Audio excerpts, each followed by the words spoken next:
Welcome sa Kalingap Ed Elia Vlogs. Magandang umaga po sa inyong lahat. Ngayon po ay Lunes, December 11 at madaling araw. Gaya ng dati, pakisuyo natin na subscribe nyo si Kuya Bal Santos Matubang, si Ate Edna Vlogs at Kalingap Vlog. At kumusta po sa inyong lahat mga kaibigan, kapatid, brothers and sisters? Ngayon po ang topic natin ay tungkol sa sweldo, tungkol sa sweldo, kung paano na-experience nyo dyan sa Pilipinas, maski dito sa Italy, kung paano tayo malasin kung ang pagsahod natin, kung nakikita natin ang parehas na sahod natin o hindi, pagtanggap natin, Kaya kung ano yung napagkasundoan, dapat yun ang masunod. Kaya lang minsan ay may mga dumadating na mga punto na dahil sa nagtitipid ang mga amo, yung kanilang mga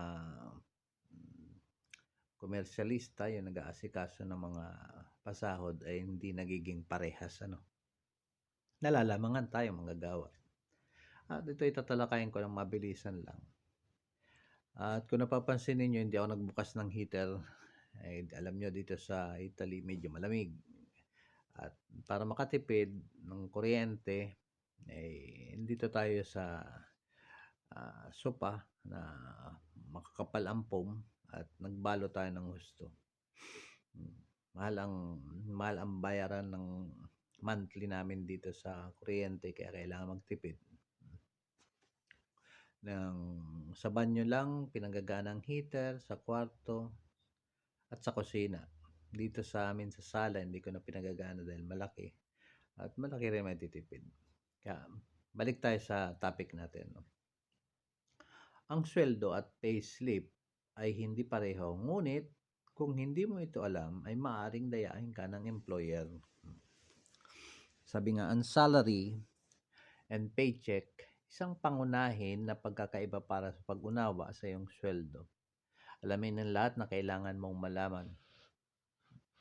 Pagdating sa trabaho at kabayaran at pagkakaiba ng pagitan ng sweldo at sweldo ay mahalaga. Sabi nga, kadalasan gayon pa man, ang mga ito ay nakakalito na ang mga konsepto at ang kawalan ng kalinawang ito ay maaring humantong sa hindi pagkakaunawaan ng potensyal at na disadvantage para sa mga empleyado. Mahalagang lubos na maunawaan ang pagkakaiba sa pagitan ng dalawang elementong ito upang matiyak ang patas at pantay na kabayaran. Sama-sama nating alamin ang lahat ng dapat malaman tungkol sa issue na ito. Sabi nga, ang natandaan ko, nagtatrabaho ko sa Makati, isa lang natandaan ko, dapat mahusay kayong mag-punch in ng time card, daily time record, at mahusay kayong pagdating sa araw ng payday.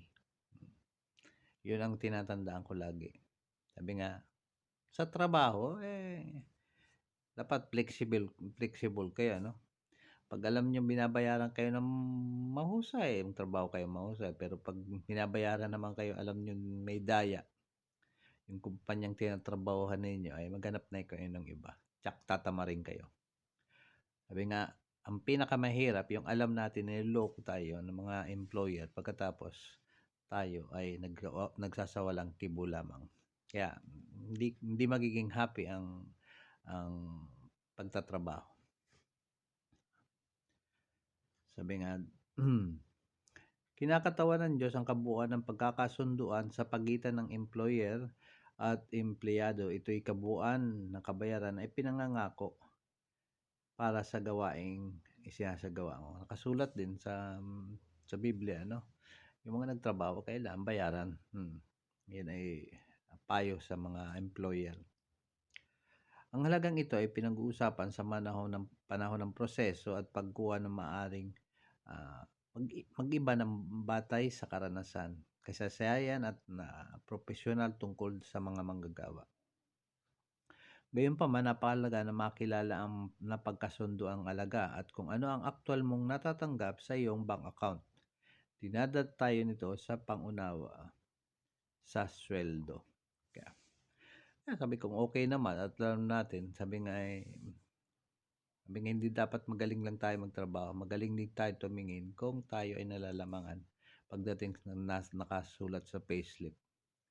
Dahil madalas hindi tayong gagawa ang mga ang mga employees ang gagawa ng payslip kundi ang employer may mga tauhan sila. Minsan kino-contact nila 'yun para makatipid sila.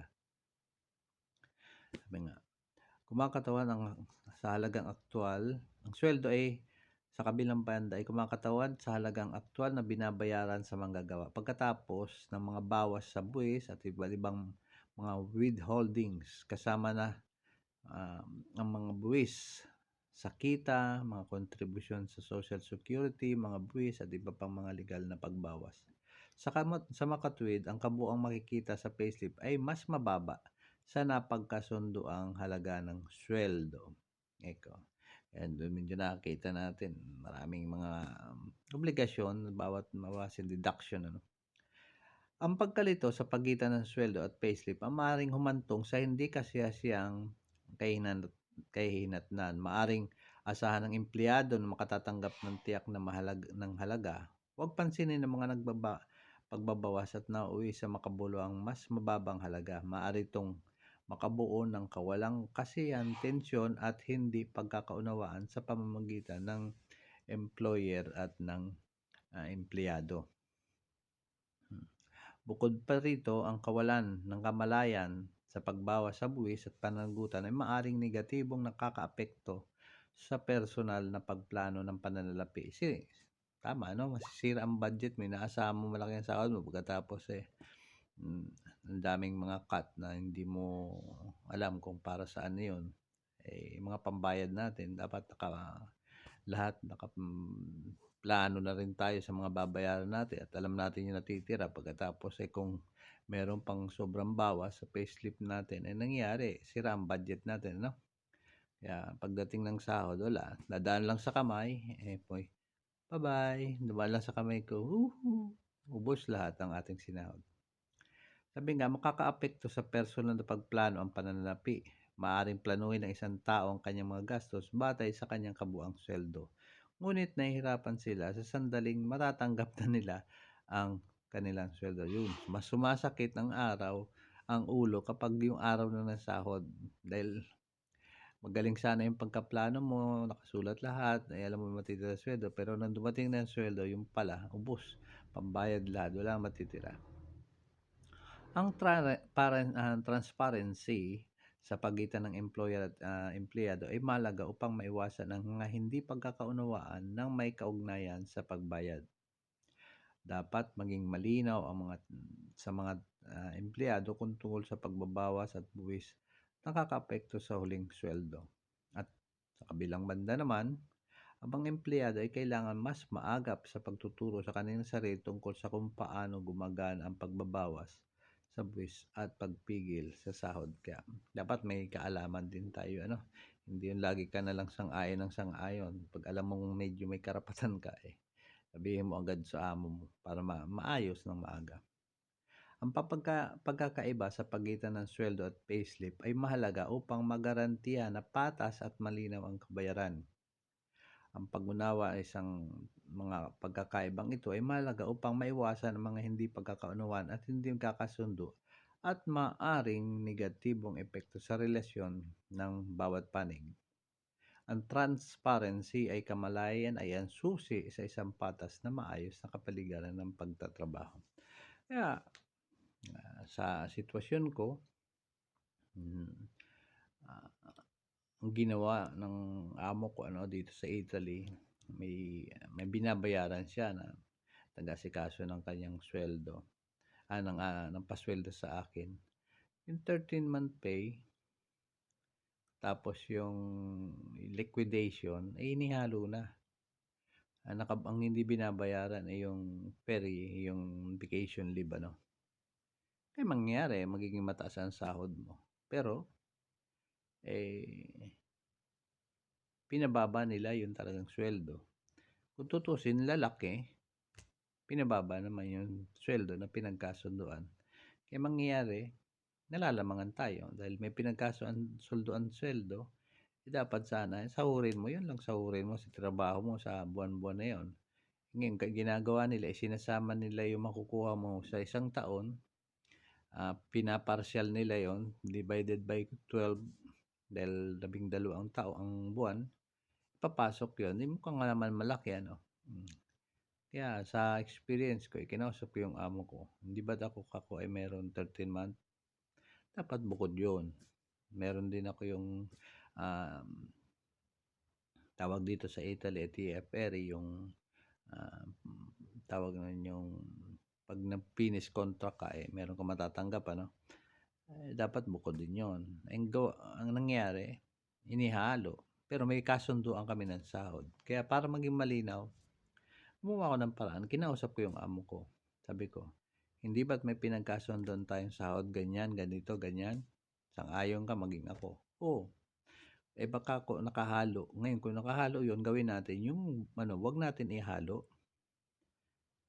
Babayaran mo ako ng sahod ko na pinagkasunduan ko natin. Pagkatapos, nakasulat buwan-buwan kung magkano yung 13-month pay at magkano yung tawag ng separation pay ko. Dahil dito binabayaran agad eh. Ginawa nila para hindi mabigat, kinukonti-konti. Hindi, sabi ko, i-total natin yan. Babayaran mo din sa akin. At least malinaw. Pumayag siya. Walang problema. Kaya napakalaga yung tayo, kahit empleyado tayo, alam natin ang karapatan natin. Dikot ko mo dito, ang trabaho namin dito ay caregiver, domestic. Hindi ko mo ganun lang. Akala nila na tayo ay mga bobo, no? Dito sa Italy. Hindi nila, mga pabrika, pinasukan ko rin sa Pilipinas. Ang trabaho ko sa electronics, ang trabaho ko sa Philip Electrical Lamps, Dynetics, trabaho din ako sa Standard Manufacturing Corporation, sa custom, trabaho din ako. Tapos tayo ay naging maintenance din sa building ng Makati, Tubero at electrician. Lahat ng sira inaayos ko. Yun lang may sira dito, hindi ko kayang ayusin. At marami akong trabaho. Hindi ako maselan sa Pilipinas nung nandyan ako. Kaya dumadating ang punto kapag dinadaya kami, nakakarating din kami ng Bureau of Labor, at lalo yung pagkakaltas, kinakaltasan ka pagkatapos nakasulat doon, kinakaltasan ka. Pero pagdating ko sa SSS, sa main office, inalam ko wala naman palang contribution binibigay yung amo, kaya kinakaso ka, no? Kalayatan ng mga employer din tayo mga walang pinag-aralan. Dahil dito kasi sa Italy, yung mga sa Pilipinas na mga graduate, teacher ka, engineer ka, abogado ka, dito sa Italy, yun po ay walang silbi. Sabi nga, ang mga diploma natin doon, walang silbi. Kailan dito ka mag-aral? Kaya ako po, dito mismo ang ginawa ko, nag-aral ako ng language. Nang dumating ako 2002, sinikap ko naman na matuto ng salita. 2 school ang pinag-aralan ko, isa dito sa kanan, sa kaliwa. Kaya hindi pa tinuturo sa kaliwa, alam ko na dahil tinuro na sa kanan. Kaya 2 school yung pinasukan ko. Sabi nga, ang mahalaga pag nandito ka sa abroad bilang OFW, yung may documents ka at marunong kang magsalita ng language nila, no? Kaya sabi nga, ito, no? Technique, ability, equals money. Sabi nga, yung lumagay tayo sa tama. Magtrabaho ka ng tapat at sumahod ka ng tapat. Pero wag naman yung lalamangan ka. Kaya pag lalamangan tayo, alam natin ang karapatan natin magreklamo, kausapin natin yung amo. Sabi nga hindi na kailangan dumating sa pagtatalo. Maski sila marunong silang umintindi. Sabi nga, alam nila kapag ang empleyado nila ay marunong. Sila gumagawa ng paraan para makatipid. Kunwari, kung makalusot. Kung hindi makalusot, sorry, hindi lahat ng mga kanilang empleyado kala nila pwede nilang lamangan. At may mga honest din naman na mga amo. Siguro dahil nagtitipid sila, gumagawa sila ng paraan para makapag-cost cutting, makatipid 'no. Hindi 'yun, hindi 'yun nawawala kahit sa buong mundo ay may mga gano'ng sitwasyon. Pero ang mahalaga yung pag-uusap, communication, maagapan dahil para magkaroon ng harmony ang trabaho.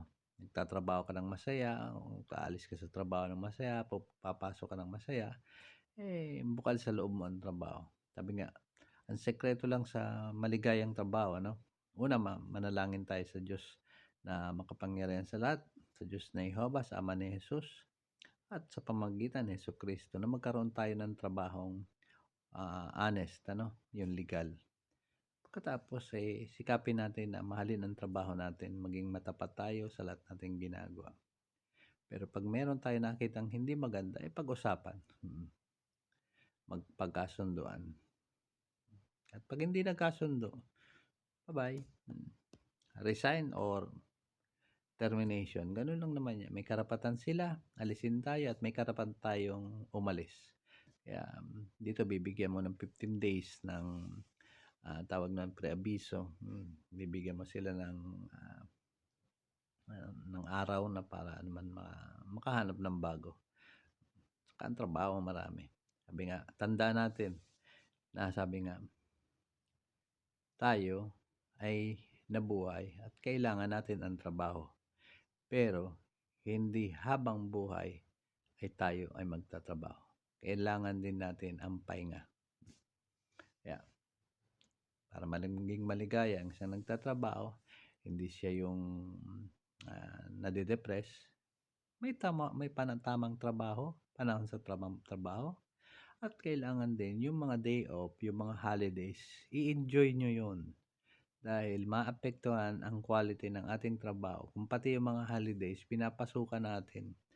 Puno nga kayo ng pera, ang bulsa ninyo, pero ang isip niyo naman, ang dibdib niyo puno ng galit, may depression, hindi na kayo nakakalabas ng trabaho, hindi niyo kita ang pamilya niyo, hindi kayo nakakapaglibang. Anong silbi ng sobrang pera? Baka yung perang yun, ibayad niyo lang sa pambayad ng doktor at pampagamot sakit ng ulo ng depression. Kaya sabi nga, ang pera, may kinalalagay niya, no? Katamtaman. Lagay natin sa bulsa, huwag natin ilagay dito din sa may mata, no? Dahil sobrang natatakpan ng ating mata, baka nakalimutan tayo sa Diyos, nakalimutan tayo sa ating sarili, nakalimutan tayo sa mga mahal natin sa buhay na dahil sa pagmamahal sa pera, hindi na tayo nagpapahinga. Kaya, isa lang yan sa mga tips ko at maisi-share sa inyo. Sana kapulutan nyo ng aral na wag yung wag yung wala tayong imik sa harap ng ating mga boss, mga amo. Sabihin natin ng heart to heart yung nararamdaman natin para maayos ang maging gusot sa trabaho. Wag yung hindi tayo nagsasalita pagkatapos biglang bubulwak yung galit natin, hindi maganda yon. Baka makapagsalita tayo hindi maganda at mawalan tayo ng respeto sa amo natin at yun ang magiging ugat para magkasagutan at magkaroon ng hindi pagkakaunawaan. At ulitin ko muli, subscribe nyo si Kalinga Prab, si Kuya Bal Santos Matubang at Ate Edna Vlogs. At panoorin yung mga kalingap na friendly, na hindi puro away ang mga topic. At lalong-lalo na yung mga nagbabas na puro pang-aaway sa mga kalingap. Alam naman natin kung sino yung mga talagang may mga content na productive. Huwag natin pansinin yung mga sumisita, yung mga puro lang pagpupuna. Sabi nga, tayo ang masusunod, mga subscriber at mga followers at mga nanonood, kapag ang mga topic at puro gulo na lang ang binibigay ng channel na pinapanood natin, yan, subscribe natin. Mas mabuti kukunti ang pinapanood na relax tayo. Kaya nga tayo nanonood ng YouTube. Dahil mga pagtulong ni Kuya Bal, nare-relax tayo, no? Kalinga Prab. Pagkatapos, may mga iba naman ay gulo ang abot. Tapos ikipagsagutan. Hindi maganda. Hindi magiging masaya ang ating buhay, pati tayo maapektuhan. Problema nila yon, gusto nila ng ganong, sa kanila na lang yun. Ang iyong kaibigan ay friendly person lang. Nagbablog ako nung gusto ko na relax ako, na wala akong kaaway, wala akong sinisita, wala akong kasagutan. Magtatrabaho ko maayos. Yan, simple lang. Hindi kailangan napakaraming subscriber. Lagi tayong tumutulong sa mga project ni Kuya Bal. Pero sabi nga, ayaw kong ma-stress. Pag tumulong tayo. Bahala si Kuya Bal kung saan niya dalhin yung project ng ginagawa. Alam naman natin na mapapabuti yun. Kaya sa akin naman, yung mga gusto kong araw, oras, kung kailangan ko ng relax ng pag-upload, pagbibideo, yung hindi ako na-stress. May trabaho naman ako maayos. Okay ang pamilya ko. Okay ang mga kaibigan ko, nakakatulong tayo. Hindi lahat naka-vlog, pero gusto ko yung katahimikan. Yun lamang. Hindi natin kailangan yung sasahod tayo dyan sa YouTube na puro naman puot ang naramdaman pagkatapos.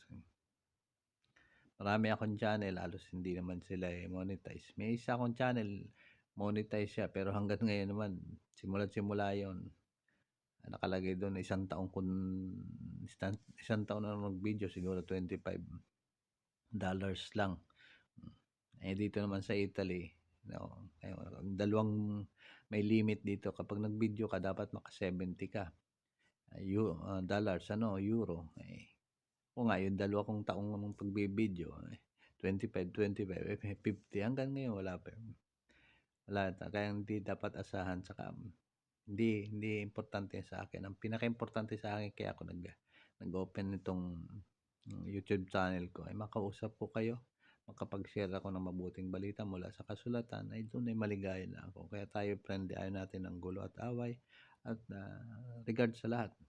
Subscribe nyo yung mga ibang kalingap ng mga masipag na walang gulo, walang mga kaaway. Kaya doon sa mga alam niyo yung hindi maganda, di kapakipanabang ang content, bahala kayo. Kayo ang masusunod doon dahil kayo naman ang load ninyo mauubos. Panoorin niyo yung kapakipanabang at kapag-productive na mga content, at majority naman sa kalingap ay mga ayos. Saka ang team merge, ay pakisuyo na subscribe sila lagi at subaybayan ang video ni Ate Edna Vlogs. Sabi nga, kahit yung mga pagtatanim, nare-relax ako. Yung pagbibideo ni Ate, walang gulo, walang away. Tatanim siya, yung mga simpleng ginagawa ng mga babae. Pahalaga natin tayo mga mister, dahil sabi nga, kung sa isang kilala at matagumpay na lalaki, huwag natin kalimutan, sa likod niyan, sabi niya, katabi niyan ay isang may mahusay na asawa. Kaya support Kalingap. At ito pong muli, si Kalingap Edelia Vlogs ay muli nagpapasalamat. Kahit dito sa amin ay malamig, nakita niyo balot na balot ako. At nakagawa rin tayo ng konting video na makapulutan ng magandang aral. Unang-una sa lahat, huwag makalimot magbasa ng Biblia, manalangin lagi, at spread love. Love God and love your neighbors. Ito po muli, Kalingap Edelia Vlogs. Hindi ako nagsabing subscribe, hindi. Bahala kayo. Kung panoorin nyo, hindi. Pero lagi ako nagpapasalamat. Thank you. I love you all. Mula dito sa Italia. Bye-bye. Ciao, ciao.